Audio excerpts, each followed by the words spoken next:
Hey there, Jets Nation. Welcome back to One Jets Pod. Whether you're tuning into our video content or joining us on our audio-only platforms, we've got you covered. If you're enjoying what you hear or see, don't forget to hit that like button, subscribe to our channel, and don't just gently tap, but smash that bell icon to stay notified whenever we drop new content. Also, we love comments and 5-star ratings. Thanks again, Jets fans. Now together, let's fuel the green and white passion. Let's go, Jets.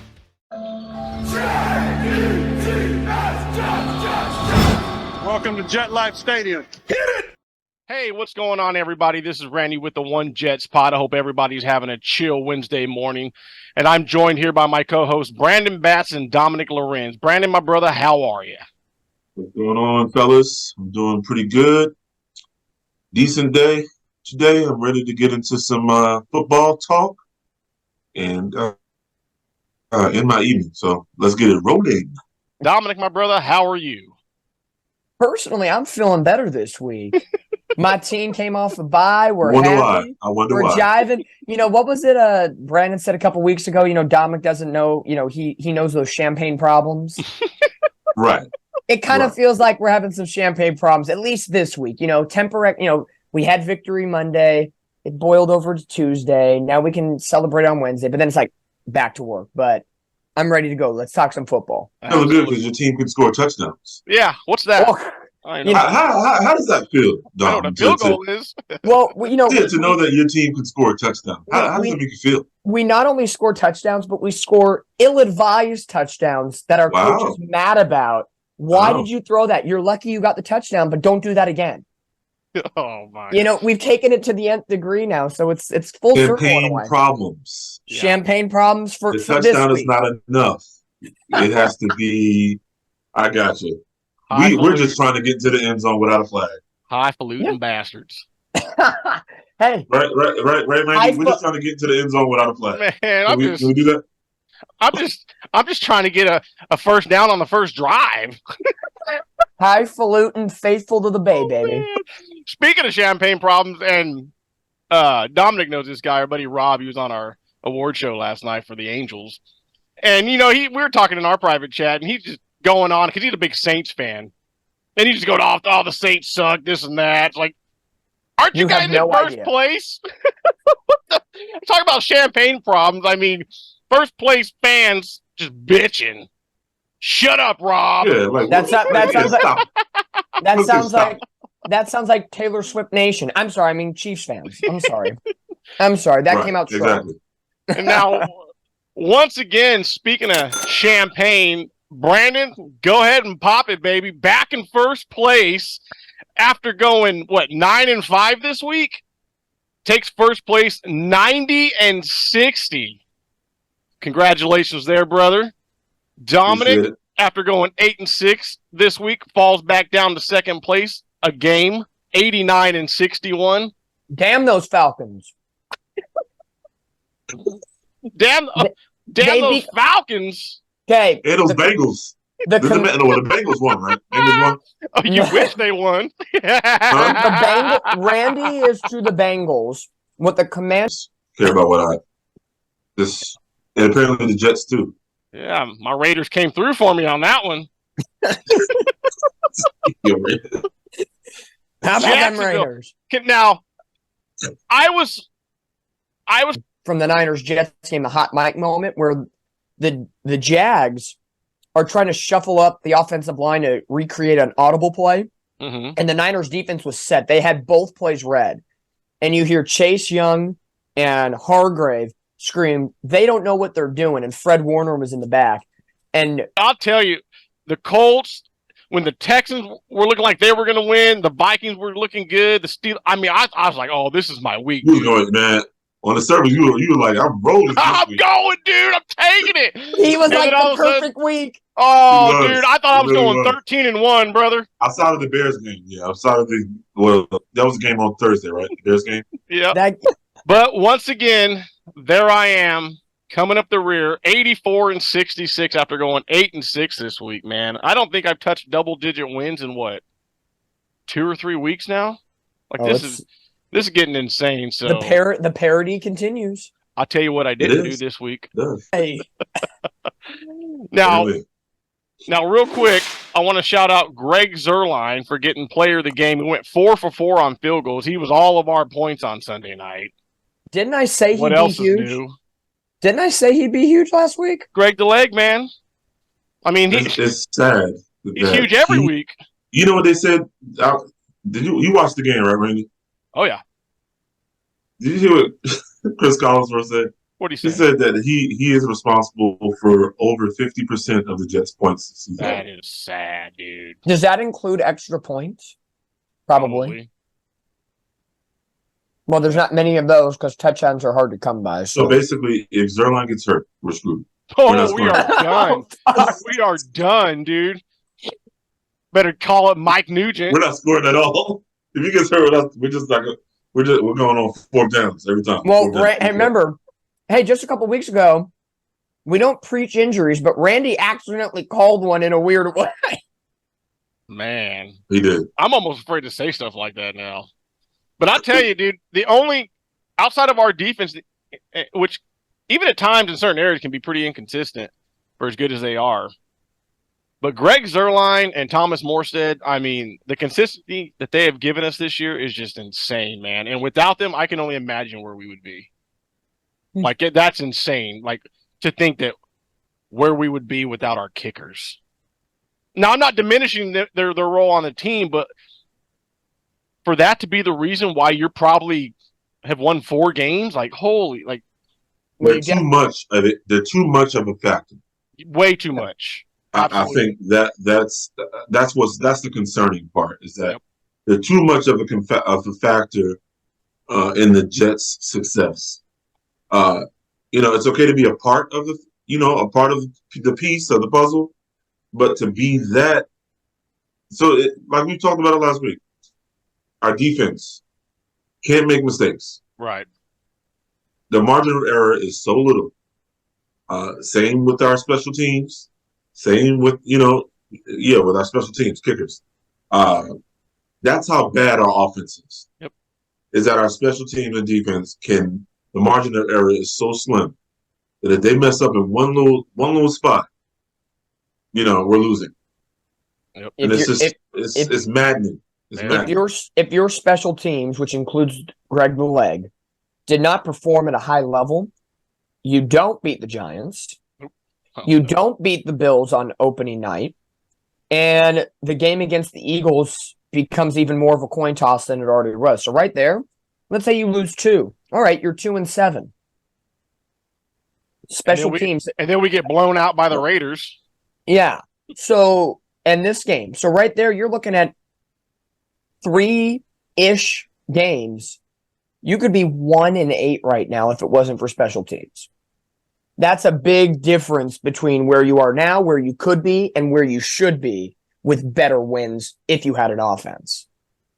Like I kept That's crazy, man. Every week, week in, week out, what we were doing was not sustainable. And now 2 weeks in a row, here we are, dude. But before we get into this Raiders game, we obviously got a little bit of news today. The players had a players only meeting, and the result of that, and I would say coming out of that, well, 2 things happened. Well, one, Michael Carter got released, so he's no longer on the team. And he really wasn't doing anything. He was making some bonehead decisions out there on the football field, dropping easy passes. So it was rumored that he was starting to be a bit of a problem in the locker room. I was getting that too. So and Jody don't play. He's just like, we're not doing that. Nope. So nope. You start doing that crap. That's a quick way. That's a quick way to get shipped out of one Jets drive, dude. Yep. So I wish nothing but the best to Michael Carter. I wish no ill will against him, but something had to be done. And the second bit of news, we released Tanzel Smart after signing Austin Deculus, who was released from Houston Texans last week. Houston drafted Deculus out of LSU in the 6th round in 2022. He played 12 games for the team over the last 2 years. Deculus made 1 start at left tackle in week 4 for the Texans this season. It's a body, and we need him. I'll say that. Now I will say this: the offensive Denzel line, Smart, famous charcuterie board, Charcuterie board, man. guy, charcuterie board. and he's still eligible to come back onto the practice squad if he clears waivers. So he's not Okay. totally out of the building. So hopefully we can get him back. I like that guy. Hard Knocks made me a fan. Yeah, I agree. Yeah. But it's another another offensive line or another body on the offensive line that we need. Again, they didn't play horrible on Sunday, but they didn't play their best. Again, injuries, whatnot. But the big thing coming out of this whole thing after Monday night, after the Bills losing, we are now sitting in a position where if we beat the Bills this upcoming week, or excuse me, this next week, I should say, and the Raiders beat the Dolphins, Black Friday, dude, we could be possibly playing for first place for the AFC East. How about that, Brandon? I don't know what to say. Like, it's great, but there's always that but. What's the point? What's the point if you can't score? This is a scoring league. Yep. You can't score, you will not win. It's been put on display for us all season and last season. We can't score points. And everybody wants to blame Zach. Yeah, he's part of the problem, but it's also offensive line can't, the different reshuffling of offensive line. We can't get the running game going, the play calling. It's the entire offense that just seems completely and utterly inept. So while these scenarios are great, I love these scenarios. I mean, we had just the scenario 2 weeks ago. Where we could have been 6-3 or 5-3 if we handled our business. But we lost 2 games. Again, prime opportunity to be in first in our division or be, tied for first in our division.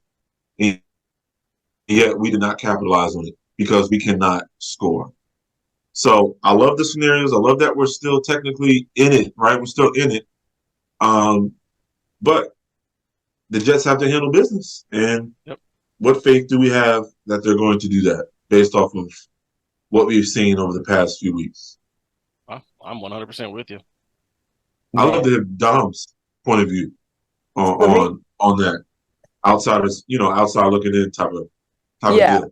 For me, I agree with you 100%, Brandon. It's when you have an inept offense, you already know when you sit down on the couch watching the game, it's like, how many points does the other team need to get before it's too much for us to come back from? Yep. Like, as soon as the team gets 10 points, you're already worried, like, okay, one more field goal or one more touchdown, what's going to be the tipping point in this situation? So for me, as you guys put it, the last 2 weeks, Chargers, Raiders, 2 winnable games that get botched. And if you had won those games, you're tied for first with the Dolphins because the Dolphins were on a bye. Prime opportunity to the wayside. And it's one of those scenarios where we've talked about it at length. What is the identity of this Jets offense? They don't have one. You know what the identity is? A horrible offensive line that ended up actually playing okay against the Raiders. Zach Wilson was only sacked twice. I know he was under pressure a lot, but only sacked twice. So on paper, it doesn't look as bad as the Chargers game the week prior. Mm-hmm. But when you're inept, you don't have an identity, and you're just almost backyard footballing thing and slinging it down the field and hoping somebody's open and letting them do kind of their own feng shui type of thing.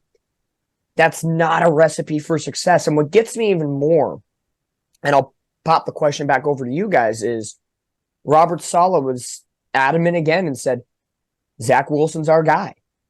And we've seen progress from him over the last couple of weeks. Define progress, in my opinion, Robert Saleh. I love you, brother. I really do. But we know this is not Zach Wilson's team. This is Aaron Rodgers' team, but the cards have been dealt, and this is what the Jets have to deal with this year. But where in the last 3 games for the New York Jets have we seen progression from Zach Wilson? Because this week against the Raiders, not really. Week before against the Chargers, not really. Week against the Jets, the final drive, sure. That's it. So, Randy, tell me, where is the progression in the right direction for Zach Wilson? Apparently it's because he's not throwing interceptions. As if fumbles don't fucking matter. Turnover's a turnover to me. Turnover's a goddamn turnover. If it's a pick, if it's a fumble, if it's a turnover on downs, if it's a perfect throw, but it's unfortunately off the hands of the receiver like we saw last night in the Broncos-Bills game, that gets tacked onto the quarterback. Even if it's not his fault and it's the receiver's fault, guess what? Turnover's a turnover. Don't care. Yeah, you're absolutely right, dude. And the whole fumbling issue, I mean, those are mistakes that are being made in year 3 that were being made in year 1. Like you should know by now that when you got so many bodies around you and the pockets collapsing on you, that you're either A, gonna run, B, throw it away, get out of the pocket and throw it away as soon as you can, do your best, or C, eat the fucking sack, but tuck the ball under. It's 101, dude. I will admit, I saw a lot of that in Russell Wilson Monday night. There was a couple of times where he could have thrown an ill-advised pass like Josh Allen did, but he decided to throw it away, bootleg it out, and run out of bounds for a 1 or 2 yard gain out of the boundary. So there's those smart IQ plays that Zach Wilson is just not making. And sometimes those IQ plays are teachable, and some of them are instinctual. And clearly, in my opinion, Zach doesn't have the feel or the instinctual side of the QB position. Again, tell me if I'm wrong. So here's a few things that I think is what we're dealing with. Saleh has to say that because the Jets have put themselves in position where they do not have a viable backup. We talked about it last week. Dobbs was available. Or even last year, when there was a viable backup in Mike White, you've seen what happened when the change was made. Yep. He just got killed by the Bills. But you see what happened when the change was made. The team was rallied around him, stuff like that. We don't have a Mike White. No. Trevor Siemian is not it. So, I mean, and what's the guy, Tyler? What's the other guy? Boyle? Tim Boyle? Yep. Yeah, he's not a Mike White. Trevor Siemian is not a Mike White. So we are stuck with Zach because we do not have a viable option at backup quarterback. That's and then, why. Oh, pardon me. I was just going to say, and then when you consider, you wonder if Saleh feels stuck with Hackett because of Aaron Rodgers. You can't tell me the play calling has been what it needs to be. Oh. For whatever reason, whether he feels that Zach can't fulfill, whether he feels, you got to let him fly. Let him rock. You got to let him play. If I was Hackett, I'd be doing everything to push the blame off of me and onto the quarterback. Mm-hmm. So let's open up the playbook. Yep. It's on you, kid.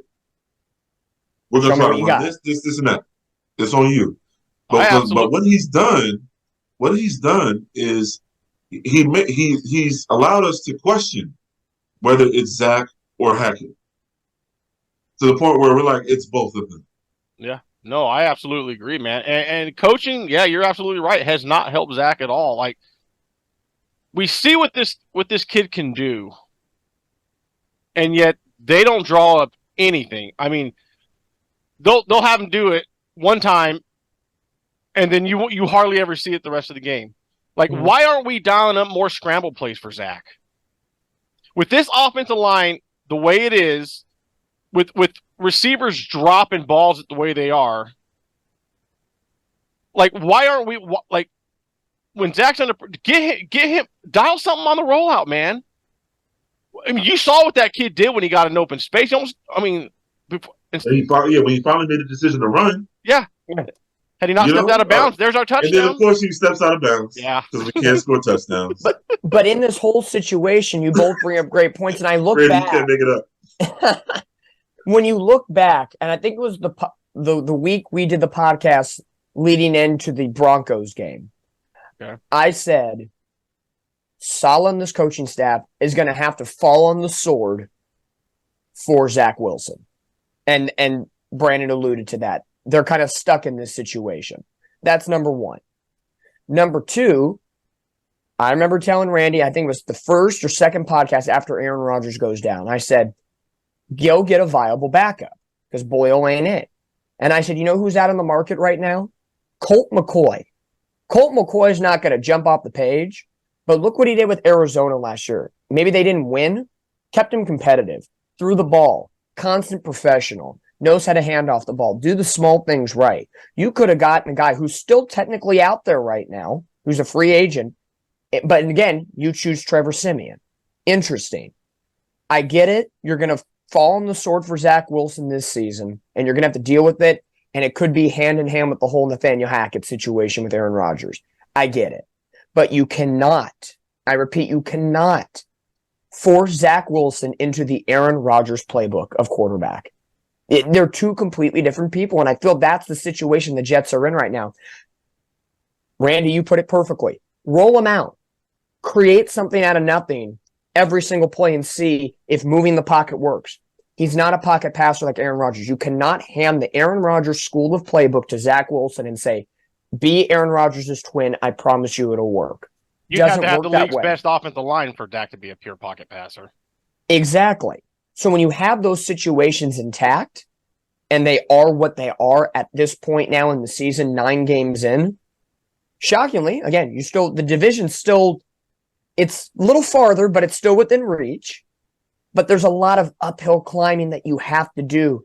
And the simplicity of just getting in the end zone, being better in the red zone, being better on third down, as Randy, you put it every single week here.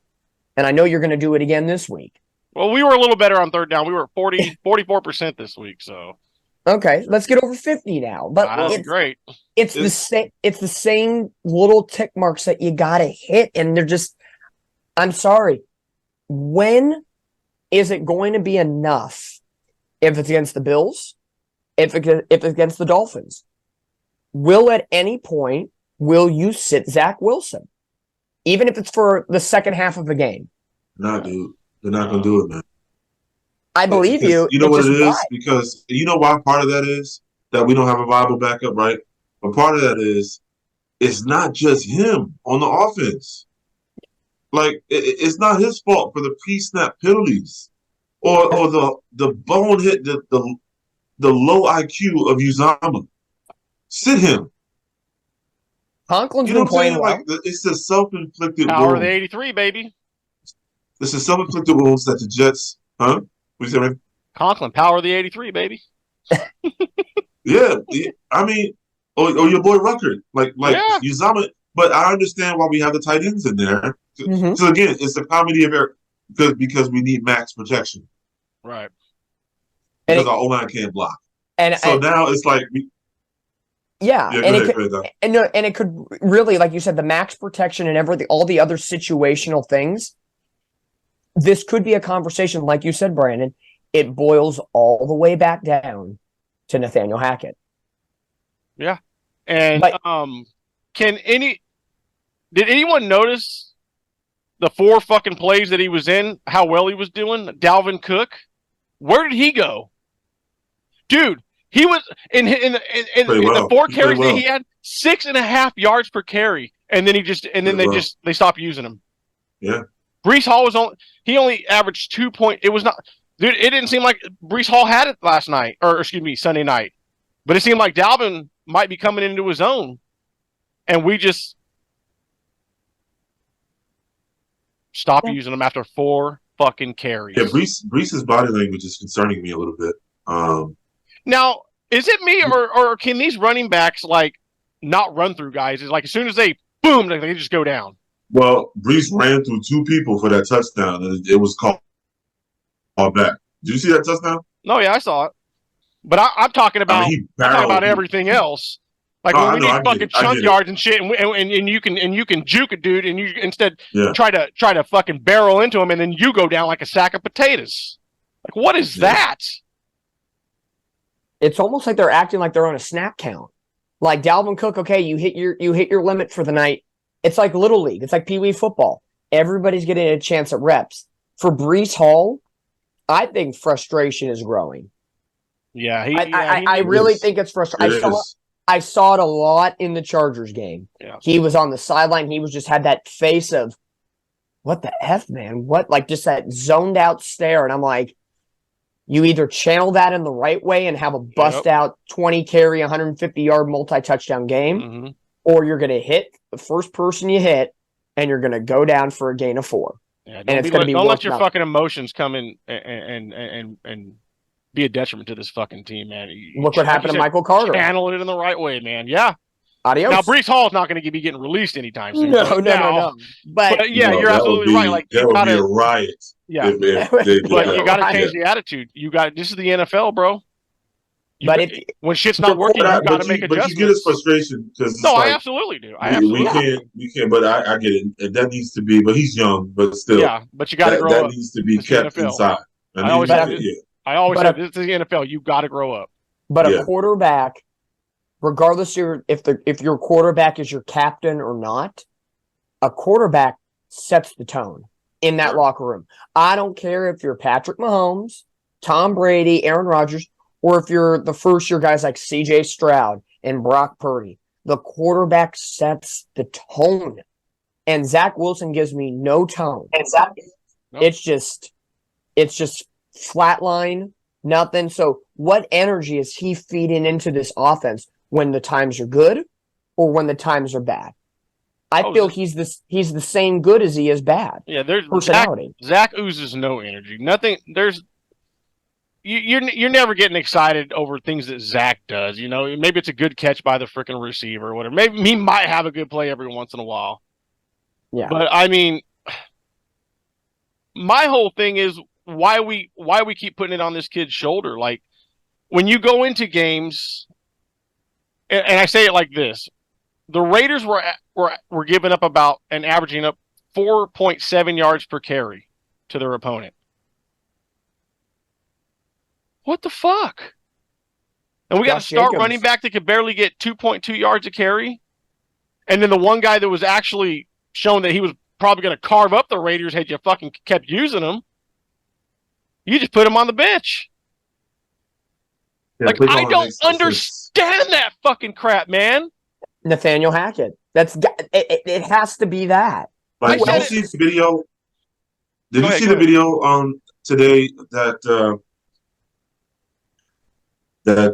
on that 3rd and 1 where we ran it and it was a bad call. It's a bad call. And Aaron Rodgers, it looked like Aaron Rodgers was trying to call a different play. And Aaron Rodgers kind of shook his head when he realized that was a bad call. So maybe Aaron Rodgers is growing tired of Hackett, or I don't know. Well, you heard what he said on the Pat McAfee show today, right? No, what he said? He said when he's on the headset and Hackett and Soller, are talking to Zach and whatnot, like he sometimes got to interject and say, "Hey guys, TMI, dumb it down a little bit, simple it down." Like you're fucking feeding him way too much. I think that goes into the point of they're treating Zach as if they would Aaron, right? And you can't do that. Why? Good question here.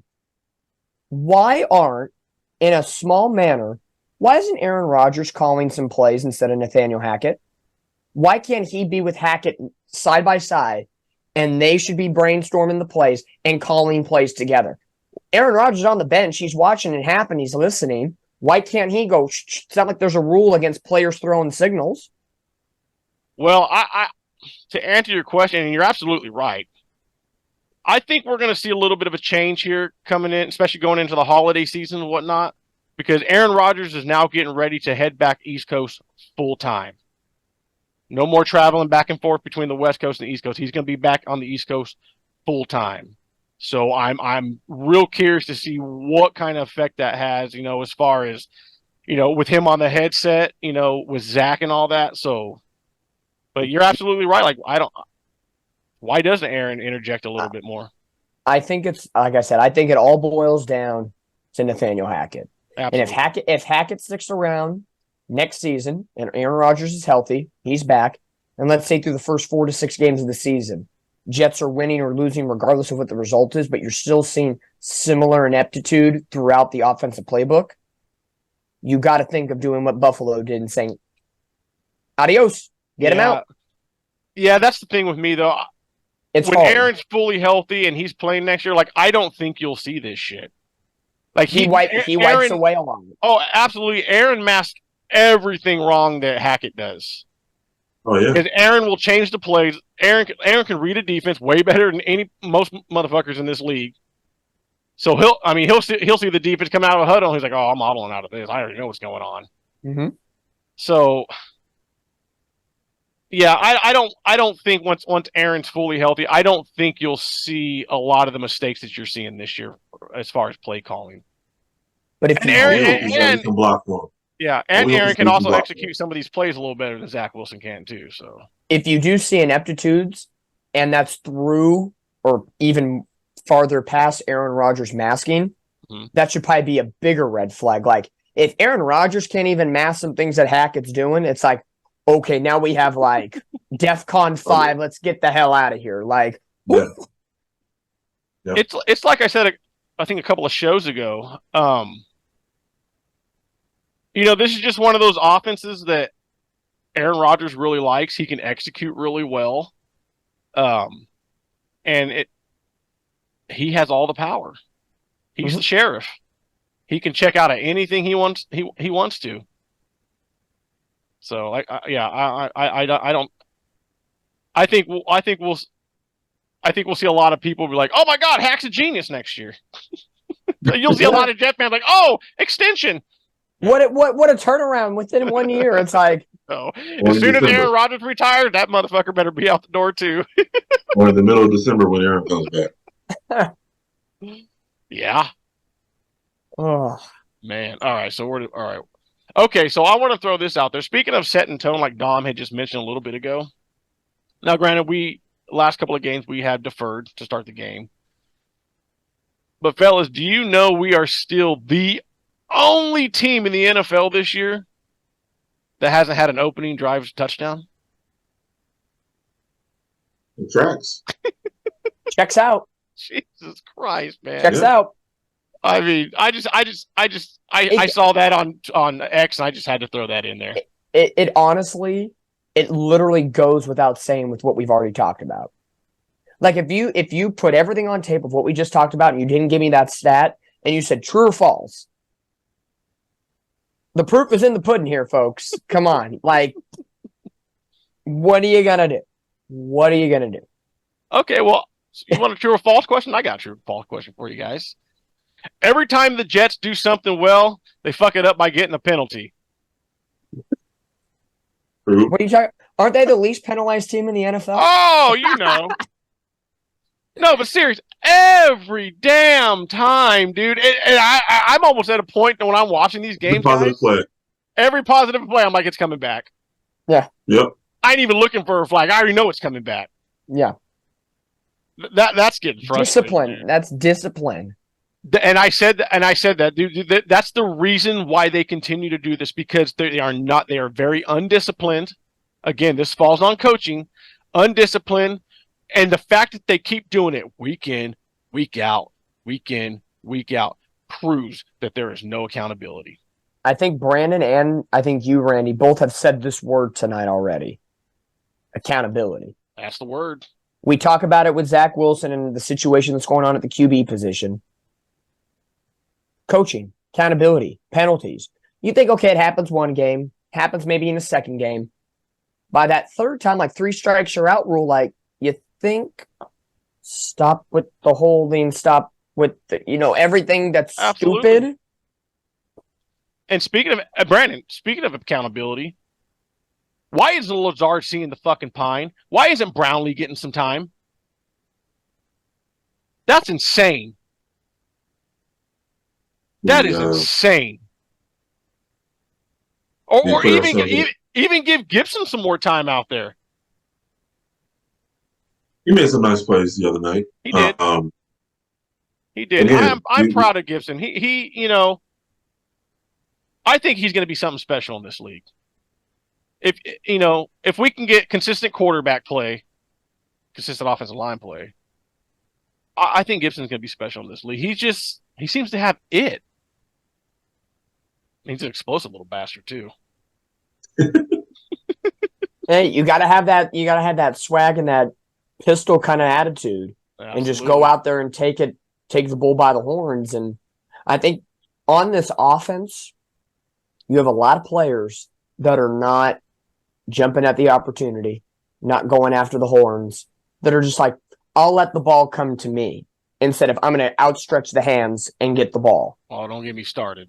It's that passive aggressive mentality. You got to be on it, opportunistic, not I'm just going to sit here because I know it's the perfect pass and the defense knows nothing of what's going on. It's like you're playing practice or there's no defense and you're just running scrimmage work in the OTAs. It's like this is chin strap on live game action. Go get the ball. Stop it. Imagine standing under something heavy falls off the shelf, it's about to fall on your head and you go like this. Oh! What's the reaction? Oh! Yeah. Like, no, I'm just gonna let it. I'm just gonna let it hit my face. Was that for me? Now, as we get toward the end here on this recap for the Raiders game, really the only thing I got left, oh man, let me tell you guys, I damn near grabbed a hold of my TV and chucked it out the front door. What the hell are you doing? Throwing what I think was like a 25, 30-yard pass downfield. Might have been 40-yard pass to Conklin. And you don't call a timeout. You got one timeout left. You don't even call it. Zach's looking over the sideline for a play. There ain't no play coming in. You know what a veteran quarterback would have done? Fuck you. Timeout. You do it. Your accountability. Accountability. Zach Wilson should have had some kind of brains to think, where's the play? Where's the play? Well, you know what situation you're in. Call the timeout. We must have wasted 20 seconds there or something like that. Yeah, they called timeout, but it was like late, and because remember Salah was yelling at the ref, like he called timeout with 20 seconds left. Where's the fucking ref? And the ref didn't. Yeah, he said it was 20 on the clock. I don't know if you saw it, but he kept telling the ref it was 20 on the clock when I called it. It was 20 on the clock. They only gave him 13. Where the hell's the sideline judge? How is there not a referee by the coach who's on offense with fucking 40 seconds left in the game with a chance to maybe go down and win it, knowing they got a timeout and they may have to call it? Why the fuck are you standing there?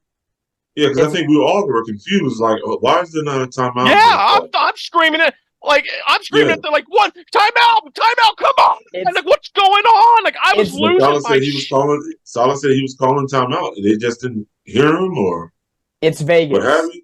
That ref was probably at a slot machine somewhere in the stadium. But don't worry, if it was one of the prodigal NFL teams like Chiefs and somebody else, they probably go on the headset, review the clock, and get it right.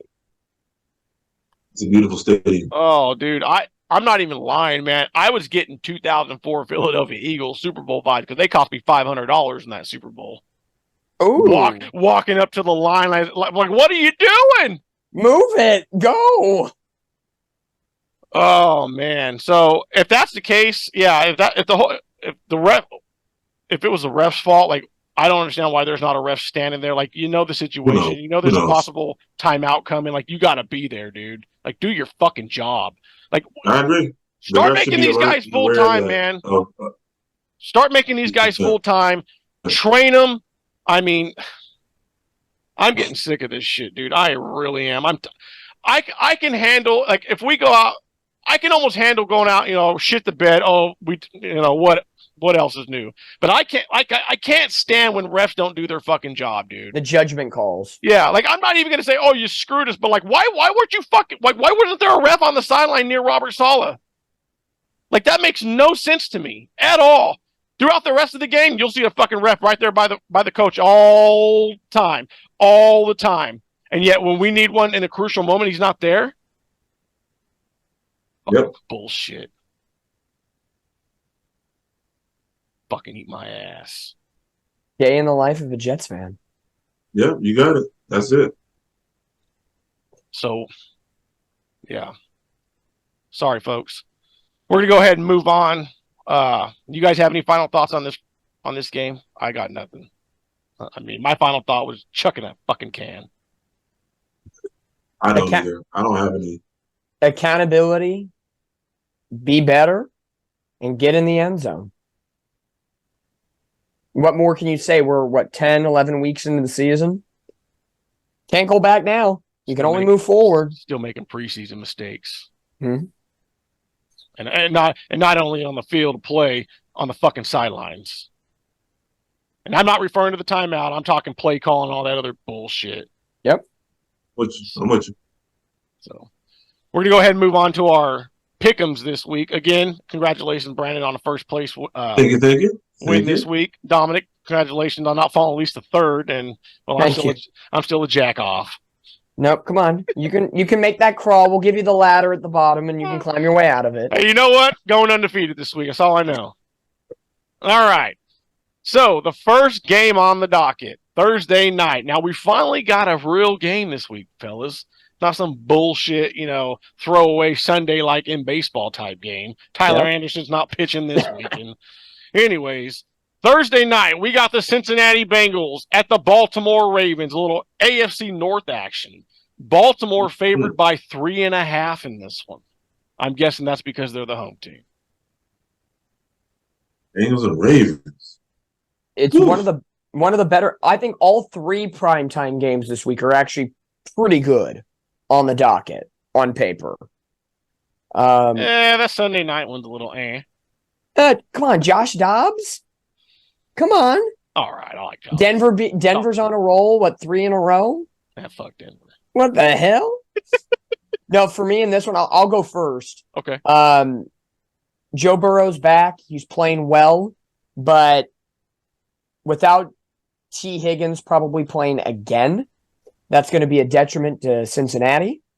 Going into Baltimore, where they have somewhat of success, normally they play better against Baltimore at home. Mm-hmm. I'm going to lean the pendulum into Baltimore's favor after a tough loss against Cleveland, a game that they should not have lost. Want a little redemption. Cincinnati's going to be very scrappy, but I think Baltimore's going to find a way to win this one and get to 8-3. So see what happens. Baltimore for me. Yeah, I think I'm going to go with Baltimore in this one too. I think it's going to be real close. I like the 3.5 points. I think it's going to come down to a Justin Tucker field goal at the end. So give me Baltimore. Yeah, I'm going to be more as well. For those same reasons. Just Bengals, although that Ravens loss was pretty glaring.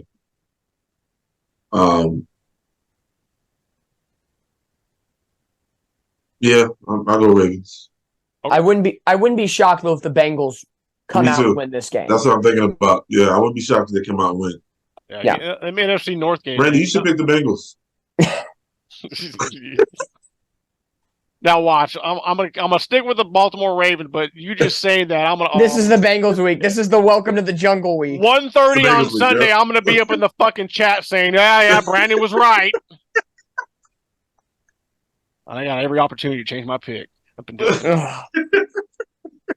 Come on. All right, so we're gonna go ahead and stick with the clean sweep of the Ravens. Yep. All right, moving on to Sunday. We're gonna stay in the AFC North. We got the Pittsburgh Steelers at the Cleveland Browns. Cleveland is favored by 4.5 points in this one. Ooh. Yeah. I think the Browns win this one. Defensive Player of the Year, Myles Garrett and the Browns beats Pittsburgh. Yeah. So you guys got the Steelers, or you guys got the Browns? I mean. Yep. Okay. Yeah, I'm gonna go with the logic that we hear every week that comes out of Brandon's mouth, and that's the Pittsburgh Steelers just keep winning. So I'm going to I go. don't know how they're winning.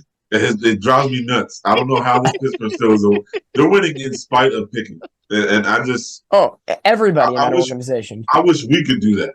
Win in spite of Zach, but we just can't for some reason. But Yeah, I'm it's with you. I don't know how they're 6-3, and then here come all the Steelers fans pumping their chests out. Like, yo, whatever.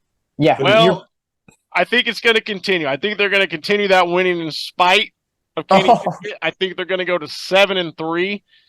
I think Cleveland has a little bit of a letdown this week at home in front of the fans. I think Pittsburgh just keeps Brandon Pittsburgh, pissed off. But yeah, give me Pittsburgh on that one. All right, moving on. We're going into the NFC North this time. We got the Chicago Bears at the Detroit Lions. Detroit's favored by 10.5. I mean, I think it's going to be more. yeah, I mean, Lions. Lions. Sweep. Move on. Yeah, no, you really don't got to say anything on that one. All right, moving on. We got the Los Angeles Chargers at the Green Bay Packers. The Chargers are favored by 3.5 on the road. Yeah, I think I'm going to go with the Chargers in this one. Jordan Love been showing some things last couple of weeks, but yeah, I don't think it's going to be enough just to beat the Chargers. Give me the They Chargers. were clean sweeping on the Chargers too. Clean sweep on the Chargers. All right. Moving on. We got the Las Vegas Raiders. My Raiders. At the Miami Dolphins. Oh, man, this is disrespectful. Miami is favored by 12.5 points. Come on. That's I Wow, can see that for that's the wild. Bears game, but the Raiders defense has won a couple. That's a little disrespectful. Yeah, But I do have Miami in this game. really? You're going with the trend of Pittsburgh just finding a way to win. What's the trend with Miami? They win against lesser teams. Here's a lesser team. Hello. But are they, though? Don't let the Jet game fool you, bro. or the Giants game. Come on. The Raiders won 2 in a row. The Giants and the Jets. Come on. Oh, man. Come on, brother. I got trap game in the back of my mind, though. He's trying. He's trying hard for the trap game. Miami's coming off the bye, and they're at home. Come on. They want to give the Raiders' new head coach his first loss. They're coming off a loss, too. Miami's coming off a loss. So, yeah, they'll be coming out here firing. And the Raiders won't be smoking cigars in the locker rooms. Or smoking whatever they were smoking. Right. No, I think you're wrong. I think the Raiders win this one. Okay. I mean, I hope the Raiders win. I think so. Yeah, for you guys, The that Jets- give the me Jets need all the help we get. I just, for Pickens. Give me the Say, Raiders to eke it out at the end. I mean, I'm talking they got like a minute and a half, 2 minute left, and they drive, kick a freaking game-winning field goal. I'm Give just me the curious, Raiders, dude. What makes you think that they can beat a high-powered offense? Trap game. Miami coming off a loss, bye week. Who knows? Okay. Maybe come out a little sluggish. Raiders are on fire. I mean, they're I was just wondering what your thought process was on it. put pressure on Tua, yeah. get him into some bad situations. It could happen. You never know. The Raiders are riding a wave right now. So Hey, upset of the week. some way, We're going that route again. It would be the upset of the week. It would. Randy does have to go perfect. So maybe this is his route. There it is. Maybe this is his route. Come on, Yeah. Raiders. All right, so I'm the only one with the Raiders on this one. Going undefeated. Next game on the docket, New York Giants at the Washington Commanders.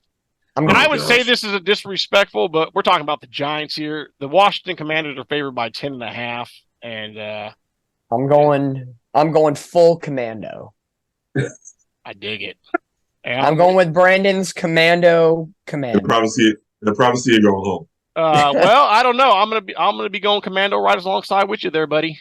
All right. Yeah, begrudgingly. Oh, all three of us. My commies. Frank the Tank. We're going streaking in the corridor. Let's go. All right, clean sweep of the Commandos. Sonia's a happy girl tonight. They better win. Yeah, you're in trouble. We're all in trouble. All right, now moving on. Again, not disrespectful because of the teams here, but Dallas at Carolina.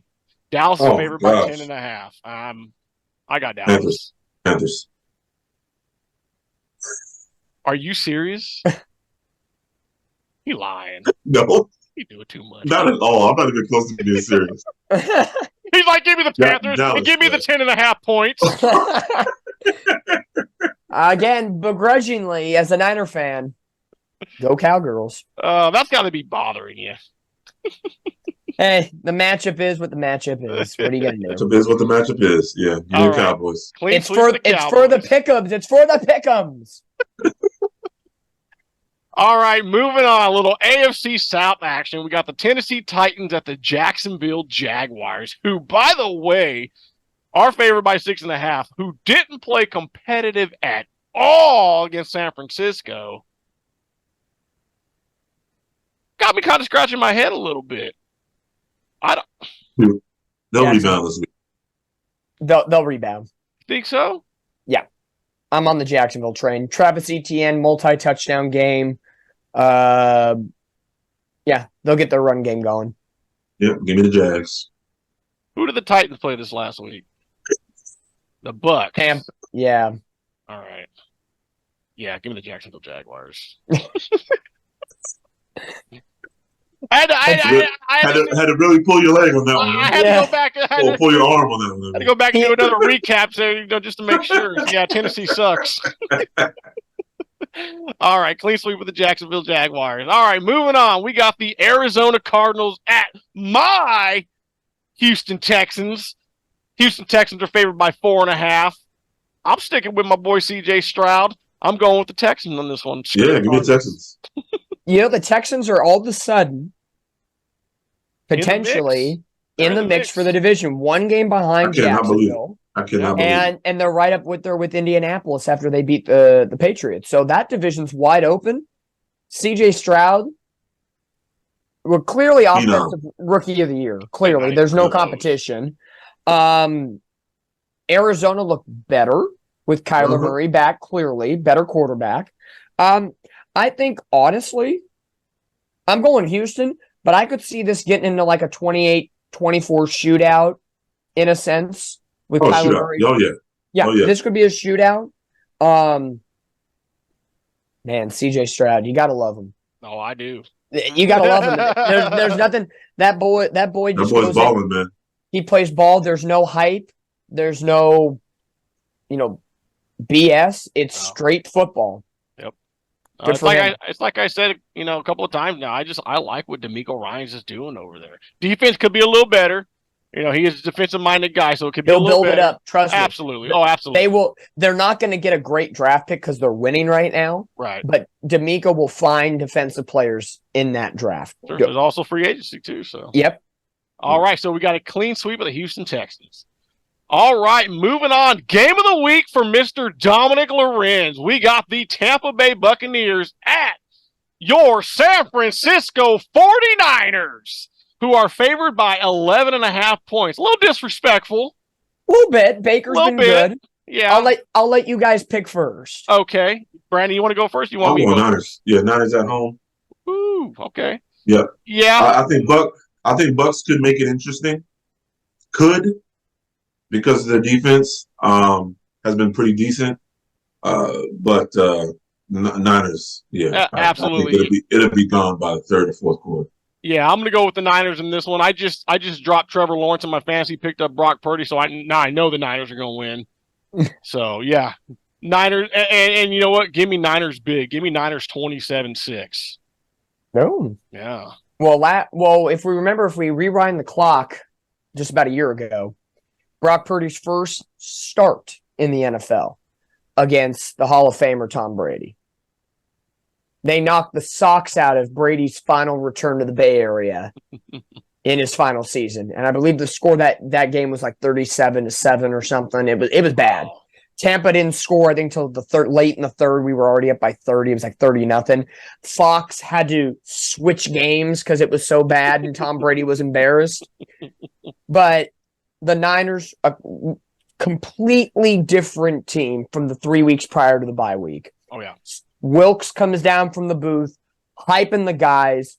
Debo and Trent Williams. And you've been saying that for many weeks on this show, Dominic. So kudos to you, brother. The Niners have been used to Saleh on the sideline, DeMeco Ryans on the sidelines. Previous defensive coaches, the last, I believe, defensive coordinator that was really up in the booth, maybe not all the time, but more full-time, was Vic Fangio. Mm-hmm. And Greg Roman, kind of the Jim Harbaugh era guys, because Jim likes to take the sideline himself. Oh, yeah. So you get him back down, the hype. You get the hype train of Debo and Trent coming out of the locker room with the big old radio stereo system, dancing around, getting Chase Young involved in his first game. The Ohio State boys on the corners of that D-line. If you really look at the tape of that Niner game against Jacksonville, the attention went to Chase Young. Look at how many more opportunities Nick Bosa had to attack. Yeah. He had been struggling all year because there really wasn't that bona fide guy. Yeah, they got Gregory from... Being more double teams. Yeah, more double team. You got Gregory from Denver, Hargrave right up the middle, but there wasn't that second edge guy. Yeah. That was the beef. Chase Young is a guy, and we got him for a third rounder. I'm happy about that. Yeah, They balled out. That was a hell of a deal. Fred Warner looked like the best linebacker in football. He was dynamic. They had him drop back as a secondary guy multiple times against Christian Kirk and Calvin Ridley. They put a linebacker on Calvin Ridley. They were so confident. The secondary played well. Charvarius Ward against Kirk in the back of the end zone, which could have made it a 10-7 game and said it was 10-3. Could have changed the dynamics. This defense is what drives this team. And for the offense, Debo changes the outlook. And all the movement on the line will confuse. The two passes that Brock Purdy made, the first one in the first quarter where he dropped back outside bootleg, scrambles out, and throws an ill-advised pass across his body and across the end zone over 4 Jacksonville defenders, and it just happens to land in the lap of Ayuk, that everybody said, even Brock Purdy said, that is the worst throw of my career. Worst throw, and you get a tutty? Okay. Then the throw 3 plays coming out of the second half where he doesn't even step into the throw. He just steps, risks it, and gets it to George Kittle. Wide open touchdown. If Mahomes makes... That's 60 yard? That's 60 yard, right? Correct. If Mahomes makes those plays, SportsCenter top 10. Da-na-na-na. Brock Purdy makes those plays, any given Sunday. But here's the thing. It's irrelevant. It's irrelevant. And you look at it this way. And you know me, I got to boast up Brock Purdy because the media don't do it. Only a certain handful do. This season, through 10 weeks, disregarding the bye week, because everybody gets one, Brock Purdy, number 1 in passer rating, number 1 in QBR, number 1 in yards per attempt, number 1 in adjusted EPA per play, 5th in big-time throw rate, 7th in completion percentage, 1st in passer rating under pressure, 1st in completion percentage under pressure, and 1st in yards per attempt under pressure. He has 5 interceptions. There's only 5 qualifying quarterbacks with 5 starts or more who have thrown fewer. Wow. Yeah, he sucks. Mr. Irrelevant, who costs us virtually $850,000 a year. There's a reason why Trey Lance is in Dallas as the 3rd string. There's a reason Jimmy G is on the Raiders and unfortunately is a bench piece. There's reasons why we didn't trade for a big quarterback or go get Tom Brady and lose a bunch of draft picks. Yeah. And all this being said, Christian McCaffrey was the worst player on the field because he didn't score. Wow. Give me the Niners over the Bucks after all that. Are you shocked? Are you not entertained? Give me a score, Dom. I need to hear a score from you. What's the spread on this is 11 and a half. You know, I don't like going big spreads with my Niners just because I don't want to sound cocky. But the Niners, when all are healthy, they score 30 or more points a game. Yeah. Jacksonville was a good defense coming, not as good as Tampa, but they were a good defense. I'm going to say Niners. I'm going to give them 34 again. Tampa gets no more, somewhere between 13 and 20. That 20 could be in a late game scenario. But I'll say on average 34-17. Double up Tampa. But All right. a win is a win. The division's close. It's crunch time, baby. This is the pivotal part of the year that I talked about. After this week, we're going to be playing a bunch of birds team. You got Seahawks, Eagles, Seahawks, Cardinals, Ravens. 5 birds in 5 weeks. Look, Time to declaw the birds. Let's do it. Declaw 'em. Take care of business, man. Let's go. Because, all right, clean sweep of the Clean sweep, 49ers. Because speaking of taking care of business, here's a team that doesn't know how to take care of business right now, and that's the New York Jets at the Buffalo Bills. Buffalo is favored by 7.5 in this one. At Orchard Park. Yep. Well, we It could already be know the game we win, by the way. But I'm picking but them. I ain't picking them. I'm going to continue going what I've been doing. I'm going with Buffalo. Strictly for pick'ems purposes, because I'm going undefeated. I hope I don't go undefeated. Yeah. Go ahead, Don. For me, it's Buffalo. They fire their offensive coordinator. You already know the interim OC is going to feed Stephon Diggs like an absolute beast to make him happy. Yep.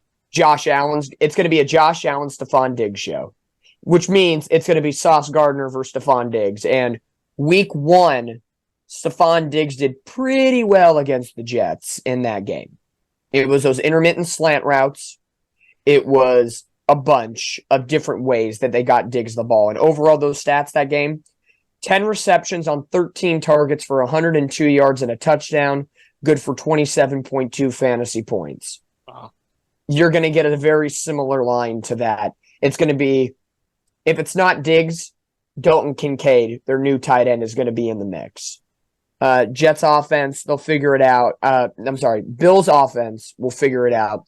The Jets offense, the question is, I think, really, do the Jets even get a touchdown?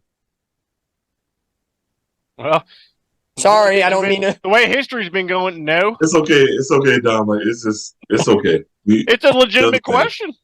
It's a fair question. Absolutely. It's like, you're going to get your head out of your asses and at least score 1 touchdown this week? At least Sure, 1? Let's see what happens. Jesus. So, are we clean sweep of the Bills here? For me. Come on, Brandon.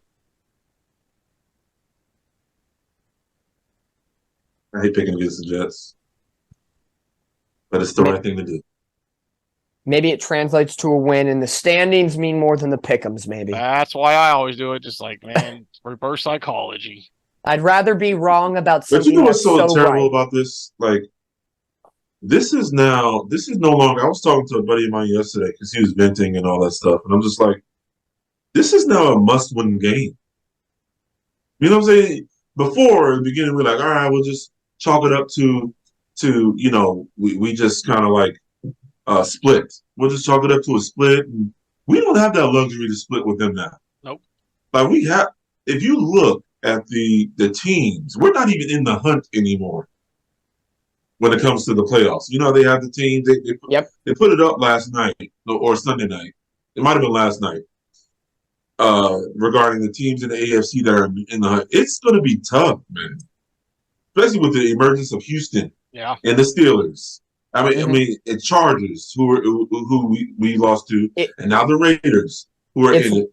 It's looking like your division is the best way to get in. It is. Yeah, I think that's the only route to the playoffs. That's the only route. Is this the tipping point of the season? If you lose, are you saying the season's over? Oh. No, because it's not. It's pivotal, but it's not like that pivotal. 4-6, or maybe you go. Or no, maybe because we still have a game. We still have two games against Miami, and we still have another game against the Patriots. And we would have split with the Bills, but lost to the Patriots. So maybe the Black Friday game maybe starts the pendulum of season's Absolutely. We lose over. these next two games, it's a wrap. Okay. I'll say this: a loss is going to make things really fucking hard, though. Miracles happen. It's Christmas. It's like Hey, Brandon it's said, with the emergence Christmas. of all these teams, man. A loss would, dude, especially Jets if fans. these teams. Jets I mean- fans, start writing your letters to Santa. You got Houston. You got Start it now. Pittsburgh. Yeah, you got Houston and Pittsburgh who play earlier in the day. Yeah, dude. Depending on how those games go. Yeah, there's a loss to the Buffalo Bills this week, dude. I mean, That hole gets deeper. I don't think the season's completely over, but dude, it makes things super difficult. Super If difficult. we lose to the Bills and the Dolphins back to back, it's over. Yeah, I think so. We won't recover from. There's too many losses against AFC teams. Yep. That would be 7 losses right there. I mean, you would literally have to win out at that point. Yeah, that's why those losses against the Chargers and the Raiders is huge because they're in the AFC. And And- Patriots game too. Yeah.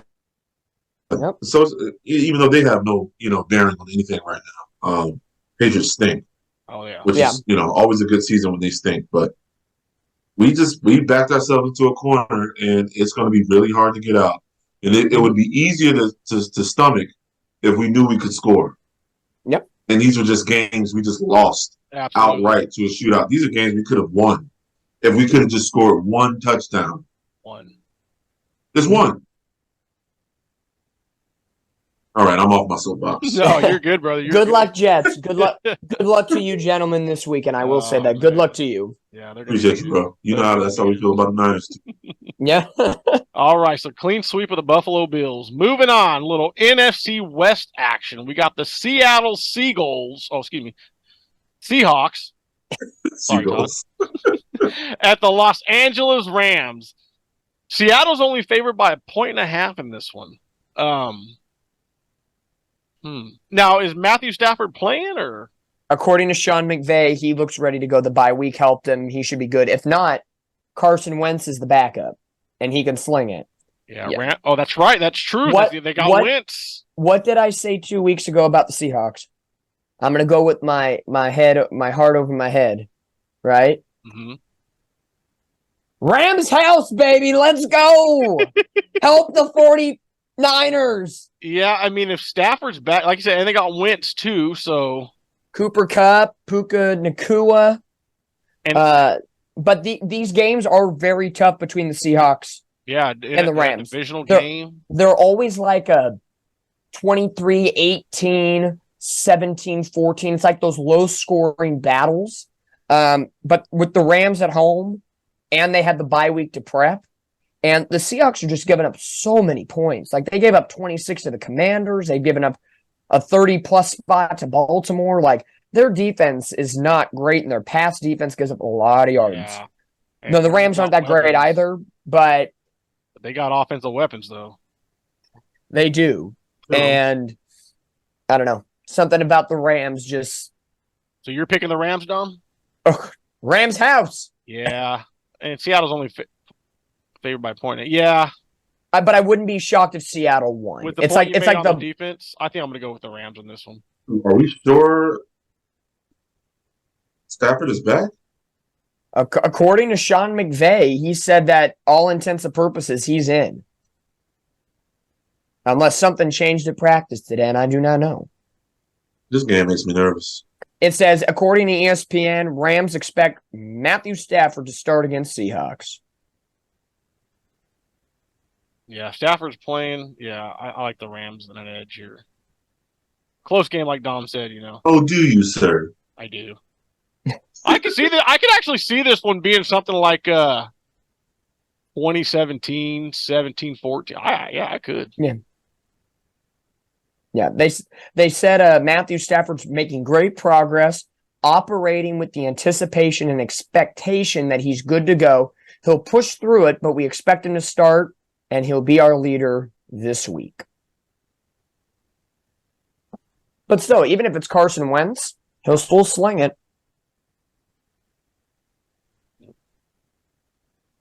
I'm still mad we didn't even at least kick the tires on that guy. Brandon, how you feeling? What do you think? I feel like he wants to lean towards Seattle. I know, me too. I really do. Yeah, it's just the Rams have looked rough, man. And I know that's not with Stafford, but even with Stafford, they didn't look that great either. Like I said, I'm picking just out of spite of Seattle too in that case as well. Was Stafford playing hurt early in the year? No, he was healthy. It wasn't until the last couple of weeks. I think he really injured it when they lost to Pittsburgh. Okay. Is when they first noticed his hand, and then the following week it was bad, left, and then didn't play at the Packers.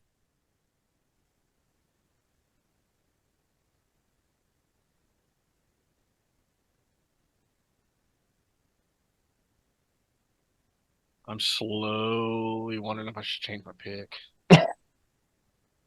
Yeah, I just Man, this one's stumping. I'm shocked. Yeah, it's got me second. This is a tough game. I feel like this is a tough game to pick. I think I'm like I said, I'm Seahawks for Brandon. Seahawks. Okay.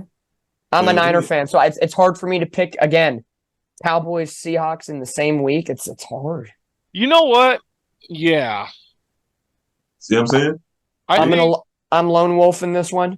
And I need to try to block Brandon somehow from getting the edge on me. So I'm gonna go with I'm changing my pick to Seattle, dude. That's strictly strategic purposes. What are you block me for? Defensive strategy. I'm in that rain this week. Brandon's playing checkers, bro. Brandy's playing chess. You know how I do. All right, so now officially, Brandon and myself have the Seattle Seahawks with Dominic taking the Rams in the Rams house. Moving on, we got the Minnesota Vikings at the hot Denver Broncos. Hold on, Dom. That game could probably be the decider between you and I if the Rams win that game. Depending on where we go these final two, because so far we've been the same. So I'm okay. I'll take it on the chin. Again, I'd rather pick against Seattle and lose for my Niners purposes. I feel you. Yep. I feel it. Believe it or not, Denver's favored by 2.5 in this one. That's got to be a home thing. Josh Dobbs. Paging Josh Dobbs. TJ Hawkinson will probably get like a freaking 30-point fantasy night again because that's Dobbs' security blanket. Yeah, and that's the reason why I'm picking Minnesota in this one because of the Dobbs effect. Love me some Dobbs. But Denver, are they home or are they on the road? They're at the Mile High, baby. Yep, in Mile High. Ooh. Russell Wilson's looked very good this year, too. Remember, this is a Sunday night game. I would say this year. The past few weeks he has. Yeah. Oh, well, Russell Wilson 2023 is a hell of a lot better than Russell Wilson 2022. Yeah. That's true. Put that out there. Ooh, this game. Isn't Minnesota like on a 4 or 5 game winning streak too? They were 1-4 and now they're 6-4. They are. It's only a half game separating these teams. They are, but they're a dome team going to Denver. And it's probably gonna be a little chilly in Mile High. I'm an meteorologist right now. Denver weather. Yeah. I guess it's just gotta be at least in the 30s. Sunday night football in Denver. The high in Denver will be 60, the low of 36. And there will be sun in the morning, but a few rain showers in the afternoon to clear skies at night. Which means it'll probably be in the 50s at game time. Yeah. So it'll be a cool night. It'll be cool. Yeah. Cool night. Josh Dobbs has played for many teams in the outdoors, so he's prepared. I feel like the Broncos sweep this one up. I could see it that way too. I'm not gonna lie. They're playing some pretty good football right now. Yeah. Because if you look at this, Hawkinson's questionable with ribs. Their other receiver, KJ Osborne, went out with a concussion, so he's in concussion protocol. They still don't have Jefferson. I know their running back Madison went out, so they have Chandler as their new RB1. Wait, Jefferson's out? I didn't know that. Who?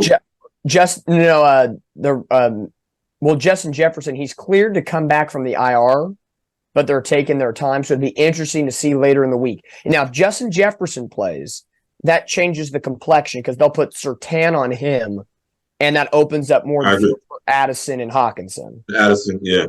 But there's still a down receiver in Osborne. But, yeah. Damn. And That kind of shit. Here I go again. the 2 points. Yeah. Just Jefferson's not playing. Cortland Sutton's been a nice piece for Denver. You know, their running back game is starting to get a little bit stronger. Javonte Williams. Yeah, I'm changing my pick. I'm going with Denver. No. Yeah. Wow. Back-to-back picks I've changed. I will stand with my picks. I will keep my backbone. Making history here on the One Jets pod. I'm gonna call this a rig week if I end up in trouble with all y'all change picks. I got the script, motherfucker. Right here. I forgot to. It's right here. I forgot to show you. NFL script right there. Got it. Yep, see, there it is. Didn't y'all see the script leak of the Super Bowl logo? How the last 2 years yeah. the colors are the same as the teams, and this year it's purple and red, and everybody's like Niners Ravens, and I'm like, well, I'm not gonna lie, that was one of my like top 2 choices. So Yeah. I don't have the script, but Could be Chiefs and Vikings. hey, no, Yeah, give me Denver at home. all right. In a close one. You trying to block me. I see what you're doing. No, I was struggling with this one from jump. Hey, which is fine. Yeah. I hop both of y'all multiple times. I'm fine. I'm going to say this, though. If I'm going to pick Denver, I'm changing my pick to Denver, but if Justin Jefferson clears by 3 p.m. Eastern on Thursday, I'm picking the Vikings. I'm going back to the Vikings. I don't think they clear them until Saturday. Okay, yeah. Well, Just because they're gonna wait. So I'll give you that. Yeah, You I know can see that. I'll A little double bit of down. gamesmanship. I'm gonna play a little chess to your chest. Uh-oh. I'll give you not till 3:00 on Saturday. I'll give you to high noon on. Oh no, you said 3:00 Thursday. High noon on Saturday. When I'm watching college football for USC UCLA. Now, do we got two votes on that? Because It's up to Brandon if he wants to you join boys in the give me till parlay. Saturday, I'll take it. Yeah, But I gotta have you both agree. I can't just have No, one. that's fine. Fair. Yeah, absolutely. I appreciate Brandon, it. are you going to stick with Denver no matter what? I don't know. Yeah, you guys can have I vote same thing. If you want to change your pick, high noon Saturday, absolutely. That'll be the topic of yeah. discussion at the top of the show next week. 'Cause that's Yeah, Justin Jefferson's a huge. That's piece a dip. yeah. It's like a quarterback. It's a very, and Josh Dobbs, I'm pretty sure would be happy to throw to him. Oh, dude. pendulum swings with him. Yep. All right. So as of right now, we Brandon and I got the Denver Broncos, and Dom, you got the Minnesota Vikings. 100% correct. All right. Now moving on, Monday Night Football, final game of the week. We got the Philadelphia Eagles at the Kansas City Chiefs. Little Super Bowl rematch. Kansas City is favored by 3.5 in this, and they're at home. I'm going to do the gracious thing that all, and Randy would know this, Angel fans want me to say. Mike Trout would say it. Fly, Eagles, fly. Oh, Give me the Eagles. A.J. Brown is unstoppable right now. The Chiefs' offense is still, in my eyes, a little anemic. And is Taylor Swift going to be there? no, she's probably Oh, That that's is right. the question. Yeah, she's on a tour, huh? Here we go. My search engine's going to the Eras tour. Man, yeah. That's a big piece of information. I know, really. This is the game on I what hate it what, this world. what day is the game? Like international dates for the. Can you believe on this show right now? I am looking up international dates for this. Can you believe this? Get your tickets, folks. Why must we do this to ourselves? I'll let you two pick as I load up information. Well, we want to know what Taylor Swift. I want to know Taylor Swift's Oh, going to be you there. want to know? All right. That's These become a damn thing now. This is the North of. Okay, here we go. No, this is 2024. I need 2023 dates. Here we go. For all y'all I on can the hear edge people. of your I can seat. hear them clicking off the show right now. Now the game is on. This would be the 19th, correct? This weekend, yes. Yeah, I think so. Taylor Swift is going to be live in concert in Rio de Janeiro. She will not be in attendance. Give me the Philadelphia Eagles then. And for even more to your viewership, the following Sunday, she's in Brazil. And then she's on a Christmas hiatus till February. So basically, she's missing this week and next week, and then the she'll Chiefs be back. are going to go undefeated. All right. Yeah. So really, the Jets really only going to be the only team that has beaten the Eagles. Like, I don't know about that. Well, I will say the Eagles' schedule is going to get rough. And when I mean rough, it's their next 4 games, as I pull it up right here. Chiefs on the road, at home against Buffalo, at the Cowboys, at the Seahawks. It's a decent, and then they end the year Giants, Cardinals, Giants. Oh. So those 4 games is their season. How many losses will they have? I think they lose 2. What That was the must Chiefs be last night? nice to end the season with those 3. Chiefs lost to that Dolphins game. But the Chiefs on the other What was side, the Chiefs doing? I thought the Chiefs beat the Dolphins. Yeah, they Chiefs- beat the Dolphins. Yeah, they Yeah. beat the Dolphins. but the So Chiefs, Chiefs were on a bye last week. yeah. Chiefs had the Eagles, then they got a good Raiders team, the Packers, then they have the Bills, and then a couple weeks later they got Cincinnati. So both the Eagles and Chiefs have about 3 to 4 rough games left in their schedule. But how convenient. The Eagles The game, Chiefs lost to the Broncos in Denver. yeah. But the 24-9. we talked about the script, right? Eagles game for the Chiefs, the Bills game for the Chiefs, and the Bengals game for the Chiefs, all in Arrowhead. Oh, and how convenient. Taylor Swift will be at all 3, except for this. Oh, so 2 of the 3. She won't be at the Eagles game or the Chiefs or the Raiders game, but I bet you $20. Sunday Night Football, December the 3rd, she's going to be with the Lambeau Leapers in Green Bay. Oh, yeah.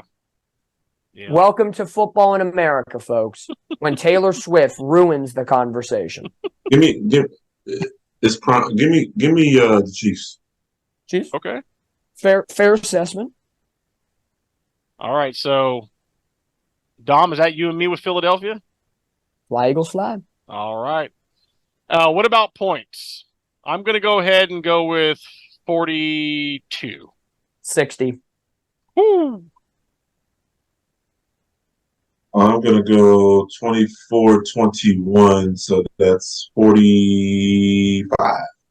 Okay. I'm taking the over. That's a I lot think, of points. Jay, I think it'll be one of those games where Kelsey goes off, A.J. Brown goes off, both quarterbacks have like a rushing touchdown, like one of those kind of 2-horse race games. Which defense comes up bigger? And I trust the Eagles secondary. Well, I take that back. Yeah. I'm just going with a better QB. Okay. And Mahomes shows up on prime time. Always. Almost always. Yeah. Unless he's playing the Jets. Yeah. Hey, Jalen Hurts, that knee's been questionable. I think if the Eagles had played last week, I'd lean towards the Chiefs, but he's had an extra week of rest. And I know Mahomes had a rest too, so it doesn't really. But I'm talking about just health purposes. Yeah. That bodes in the favor of how many pushes are we gonna, the Hurts push, that we're gonna see this week. So The tush push. Yep, tush it is. All right. With Well, the Chiefs. Yep. all right. So, hold on. Let me go back to that. All right. So, Brandon with the Chiefs and Dominic myself with the Philadelphia Eagles. All right. Yes, sir. Any final thoughts, gentlemen? I want to keep having champagne problems. You bastard. And I want to get to the point where we can have champagne problems. Oh, man. So the theme of this episode is I'd settle for sparkling cider problems. Champagne problems. Thanksgiving's right around the corner, folks. Damn. And you know, I don't want to look ahead too far, but you know the Niners at the Seahawks on Thanksgiving night. They want that dry turkey leg. Man, well, the way the Jets are playing, they're pissing in my cranberries.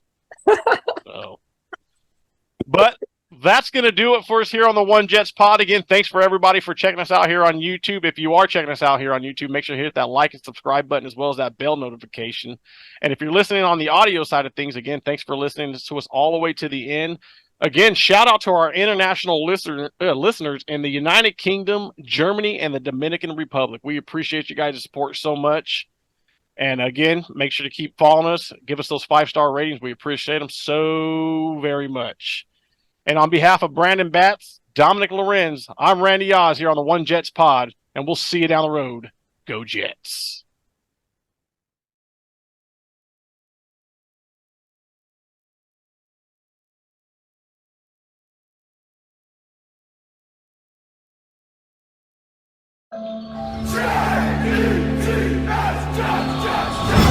Welcome to Jet Life Stadium.